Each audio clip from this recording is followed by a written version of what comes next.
About 80% of Earth's surface is occupied by water. Tell me the main sources of water.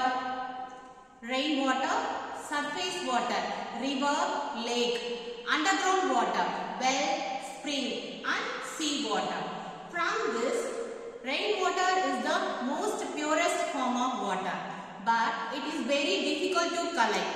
And the most impure form of water is sea water. So, surface water and underground water are normally used for domestic and industrial purposes. So, such water should be free from impurities like physical impurities, chemical impurities and biological impurities. Physical impurities means suspended impurities. For example, oil droplets, clay, silica, vegetable, organic matter, etc. Colloidal impurities, for example, finely divided clay, silica and organic waste products. And chemical impurities means dissolved salts like calcium, magnesium, sodium and potassium salts. Dissolved gases like oxygen, carbon dioxide and sulfur dioxide, like that. And biological impurities means fungi, bacteria and other microorganisms. So, water treatment means the process of removing these types of impurities from water and making it fit for domestic and industrial purposes is called water treatment or water technology. There are two types of water. One is hard water, another one is soft water. Hard water means it does not produce lather with soap solution because it contains calcium and magnesium salts like calcium chloride, magnesium chloride, calcium sulfate, magnesium sulfate, calcium carbonate, magnesium carbonate, calcium bicarbonate and magnesium bicarbonate. So these salts are called harness producing salts or harness producing ions. Then soft water means it produces lather with soap solution because the absence of calcium and magnesium salts. Water used for industrial purposes should be free from hardness producing salts. So the process of removing hardness producing ions from water is called softening or conditioning of water. And it can be done by two methods. One is internal treatment method, another one is external treatment method. And this external treatment method can be done by ion exchange process or demineralization process. Ion exchange process means the process of removing all the ions like cations and anions present in the water is called ion exchange process. How? It can be done by using ion exchange resin. Ion exchange resin means long chain, cross-linked, insoluble organic polymer with microporous structure. There are two types of ion exchange resin. One is cation exchange resin, another one is anion exchange resin. So cation exchange resin means it contains acidic functional group.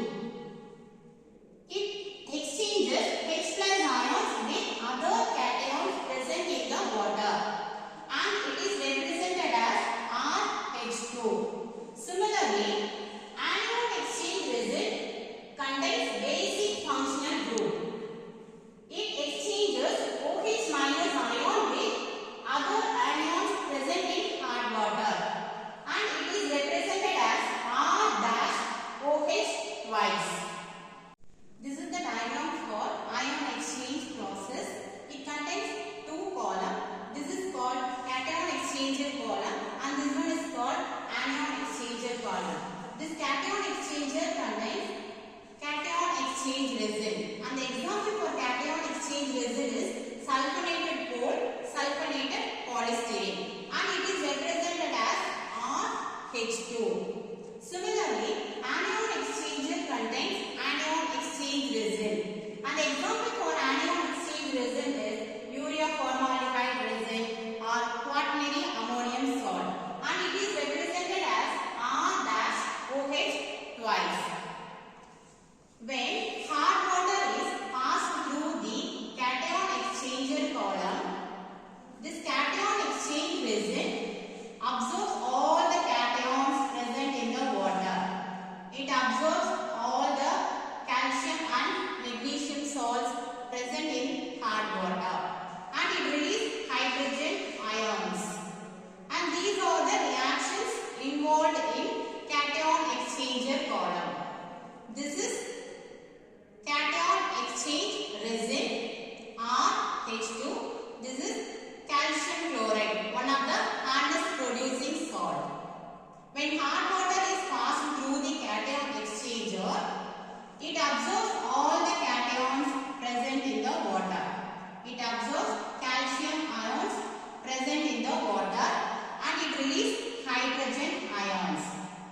we get hydrochloric acid.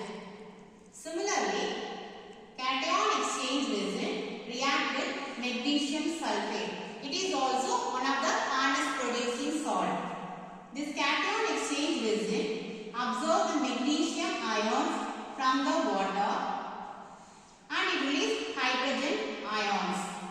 So we get RNG plus H2SO4.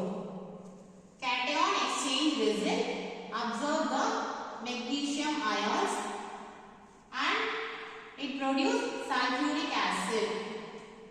So the water coming out from the cation exchanger column becomes more acidic because the presence of hydrochloric acid and sulfuric acid. This acidic water then passes through the anion exchanger column. Here, the anion exchange resin R' absorbs all the anions present in the water and it releases OH- ions. So these are the reactions involved in anion exchanger column. Anion exchange resin react with HCl. What will happen? This anion exchange resin absorbs all the anions present in the water. So we get R-Cl2 and this hydrogen combined with 2H, we get 2H2O. Similarly, anion exchange resin combined with, it react with sulfuric acid. What will happen? This anion exchange resin absorbs all the anions present in the water and it releases OH- ions. So we get RSO4. Anion exchange resin absorbs the anions from H2SO4. So we get RSO4 and OH- ions combined with this hydrogen ion, we get 2H2O. So finally we get soft water. It is also called as deionized water or demineralized water. So the ion exchange process is when hard water is passed through the cation exchanger column. The cation exchanger resin absorbs all the cations present in the hard water.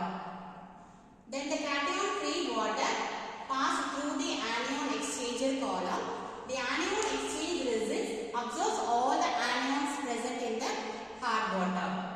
So the water coming out from the anion exchange resin is called deionized water or demineralized water or soft water. And the cation exchange resin is exhausted. It can be regenerated by passing hydrochloric acid into the cation exchanger.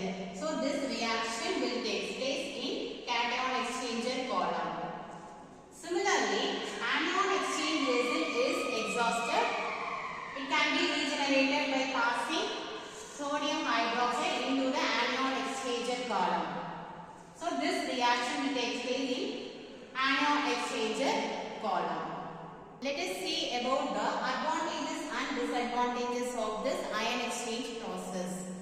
Highly acidic and alkaline water can be treated by this process and the soft water contains less than 2 ppm of hardness.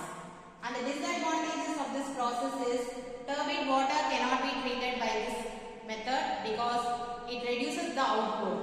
And the water containing iron, manganese are also not treated by this method because it forms stable compounds on the resin. It is very difficult to remove and expensive chemicals are used and the